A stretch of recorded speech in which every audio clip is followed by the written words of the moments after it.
when the rise of the oceans began to slow and our planet began to heal.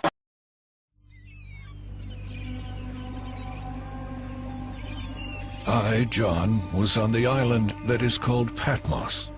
I was in the Spirit on the Lord's day, and I heard behind me a loud voice. To the angel of the church in Pergamum write, I know your works, and where you dwell, where Satan's throne is. And you hold fast to my name, and did not deny my faith, even in the days in which Antipas was my faithful martyr, who was killed among you, where Satan dwells. Believe this altar is the throne of Satan, mentioned in the book of Revelation. Here in Pergamon, all that's left is the foundation. Today, the altar of Zeus is more than 1,000 miles away. In the 19th century, German engineers dismantled the altar and took it to Berlin. The so-called throne of Satan went on display in the city's Pergamon Museum in 1930, just in time to inspire one of the most brutal dictators the world has ever seen.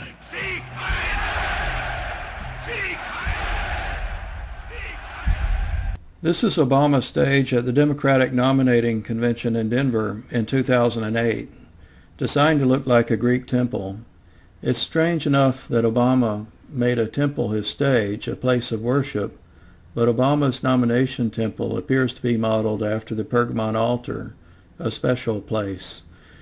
This is a Pergamon altar which is on display at the Pergamon Museum in Berlin, Germany, only a few hundred yards from the place where Obama gave a speech a couple of months before the convention. The Pergamon altar is special because it is mentioned in the biblical book of Revelation. We all decided to turn in.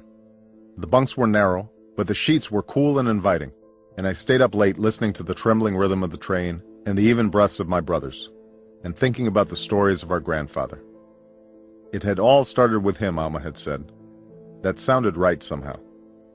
If I could just piece together his story, I thought, then perhaps everything else might fall into place. I finally fell asleep and dreamed I was walking along a village road. Children dressed only in strings of beads played in front of the round huts, and several old men waved to me as I passed. But as I went farther along, I began to notice that people were looking behind me fearfully, rushing into their huts as I passed. I heard the growl of a leopard and started to run into the forest, tripping over roots and stumps and vines, until at last I couldn't run any longer and I fell to my knees in the middle of a bright clearing. Panting for breath, I turned around to see the day turn to night, and a giant figure looming as tall as the trees, wearing only a loincloth and a ghostly mask. The lifeless eyes bored into me, and I heard a thunderous voice saying only that it was time, and my entire body began to shake violently with the sound, as if I were breaking apart. I jerked up with a sweat, hitting my head against the wall lamp that stuck out above the bunk. In the darkness,